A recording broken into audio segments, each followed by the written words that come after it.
Hi, everybody. We begin 13 News at noon today with breaking news. A big political shakeup in the race for Indiana's Secretary of State. This is all within the Republican Party. Senator Jim Banks and Attorney General Todd Rokita announced this morning they are polling their support for incumbent Diego Morales, and Rokita is actually asking him to suspend his campaign altogether. Banks and Rokita issued a joint statement endorsing a new candidate who just jumped into the race this week. In their statement, and we'll put it on the screen here, Rokita said in part, "I have asked Diego to suspend his campaign. With so many self-inflicted wounds and issues, I now do not believe he can win in November." Their statement also said they thank Morales for his service, but, quote, believe Republicans should unite behind the strongest nominee to defeat Democrats this fall. So who is this new candidate? Well, his name is Max Engling. He's a senior advisor to Senator Banks and lives in Hamilton County. So he will join two other candidates also challenging Secretary of State Morales for the GOP nomination to run in the November general election. Those other two are Jamie Reitenauer and Knox County Clerk David Shelton. Party delegates will vote at the state Republican convention coming up next month. Now, we've reached out to Diego Morales to his campaign for comment. We'll let you know as soon as we hear back. And remember, that's just the Republican side of things. On the Democratic side, you've got Bo Bai and Blythe Potter running for their party's seat. Former Indianapolis Mayor Greg Ballard running as an independent, and Lori Schillings will be on the November ballot as the Libertarian Party candidate. Much more on this story later today starting at 4. Also breaking right now, the statewide Amber Alert issued for a baby from northern Indiana has been canceled. State police confirmed it is now over, but they haven't given any details on just why yet. And of course, once we learn more, we'll let you know.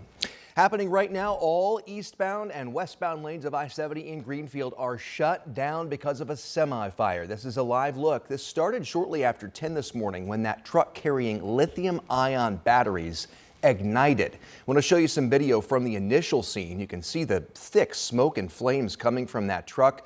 Big emergency response, of course. Traffic was backed up for miles in both directions. Drivers heading east are being diverted right now onto Mount Comfort Road. Traffic heading west is being detoured onto State Road 109. We'll continue to monitor that. Breaking news from I-70 in Greenfield. Again, partially closed due to a semi-truck fire. We'll let you know as soon as those lanes reopen. And in Boone County, I-65 North is back open after a major closure there this morning. Two semi-trucks crashed. You can see the front of that white semi-truck just ripped apart, debris all over the road. These pictures are from INDOT. The other semi looks like it sustained major damage to its backside. Our INDOT cameras caught the aftermath of the accident. This was around 5:30 this morning. The images you're seeing here. Traffic was backed up for miles all the way to Indy's north side. But again, all lanes there in Boone County on I-65 North, they are now back open and traffic is moving.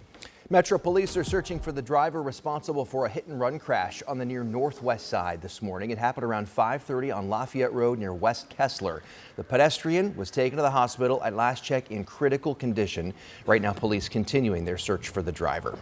Let's turn now to the forecast on this Thursday. Shauna, either a sunny day or cloudy depending on your location, but we're free of rain for the day. Huh? We like that, and we'll take a break. We may have, at least at the track, we may have about a 24 to 25 hour window. Okay. So that will put some rain back in play tomorrow afternoon, but we might get that practice in dry. Fingers are crossed. Yes.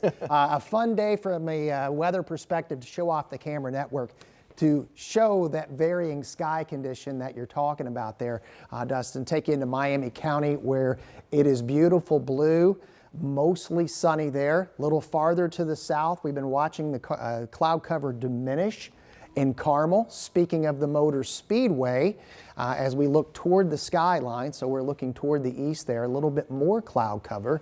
And then here's the vantage point from Bloomington where it is overcast. So north, bright, a mixed sky central, and the farther south you go, more cloud cover you'll have today. We actually had a few raindrops very early this morning. Those have diminished, and you probably have felt that northeast wind. That's the difference maker today. It's drawing us out. 54 Richmond, near 60 in Indianapolis. If you like it on the cooler side of average, then you're really going to like today. I mentioned that wind east to northeast sustained at 20. So it is going to be a brisk wind. Eventually temperatures will get into the middle and upper 60s. but that is going to be a rain eater for now and at least the first part of tomorrow. As we go into Friday, we'll be on radar watch, the rain coming in from the south. I'll have the latest Carb Day forecast here coming up in a few minutes. All right, we'll enjoy the break from the rain, Sean. Thank you. A 17-year-old boy is dead, another child injured after a shooting on the near south side. It happened around 9 last night. This is near Iowa and South Talbot. Police say they found 2 young people in the street, both taken to the hospital in critical condition. Armonte Haddix was pronounced dead shortly after. Police have not shared what they believe led to that shooting or whether they have any suspects. This latest incident comes as Young Men Inc. gears up for their annual summer empowerment camp. Perhaps you've heard of it. Dozens are already signed up, but there's still room for some more this year. Brandon Schaff tells us how this camp helps keep young people safe from gun violence. Summer is almost here, and Young Men Inc. has 20 more spots to fill for their summer camp, and they'll be focusing on this message that you see behind me. I am somebody, I can succeed, starting every morning with that message of positivity while also talking about preventing gun violence. For 9 weeks between June and August, these boys meet on Tuesday through Thursday, learning to become responsible young men. The camp focuses on discipline, mentorship, and having fun while keeping them engaged and off the streets. Young Men Inc. founder Malachi Walker says they also emphasize the consequences of carrying guns and how to deal with peer pressure. To do that, kids will hear from IMPD, the Marion County Prosecutor's Office, and a judge. He says it's a team effort to protect Indy's youth. We are sick and tired of seeing our young people dying on the street due to gun violence. And we need to get real strong and drastic about it and really get down to business to come up with more preventive measures. How can we save our kids from guns? This year's summer camp begins on June 2nd right here at the Great Commission Church of God. Reporting here in Martindale, Brightwood, Brandon Schaff, 13 News. Brandon, thank you. There's a one-time $85 fee for the full 9-week camp. It includes transportation, meals, and field trips. And if you're interested, we've got all the details for you online at WTHR.com. 1 year ago today, Colts Nation got some devastating news: the passing of Colts owner Jim Irsay. He passed from cardiac arrest, and he is remembered for his commitment to Indianapolis sports as owner of the Colts. Under Irsay, the Colts racked up over 260 wins, 10 divisional titles, and made the playoffs 18 times.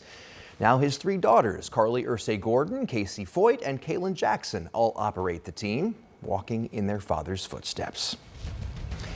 It is beginning to look a lot like race day. We're just 4 days out now from the greatest spectacle in racing, and some of the spots you're going to feel the most energy and spirit around the 500 are on the neighborhood streets of Speedway itself. This year, the spirit expanded coast to coast, with fans decorating from California to Massachusetts. 100 homeowners signed up to compete this year, but only 3 took home the prize. The one you're looking at right now, it's first place. It's the first place house. This is actually the first year Michael and Jenny Hanowski entered into the porch party competition. They say their front yard is just a snapshot of what this month really means to them. Among all the stuff in their yard, their own track, they've got Christmas-themed race cars and the Jim Neighbors cutout, of course, because you got to have a Jim Neighbors cutout. Michael's great-grandfather also worked the 500 as a riding mechanic back in the 1930s. A long family history there. The family got a special visit from 2014 winner Ryan Hunter-Ray and even got their own signed bottle of milk.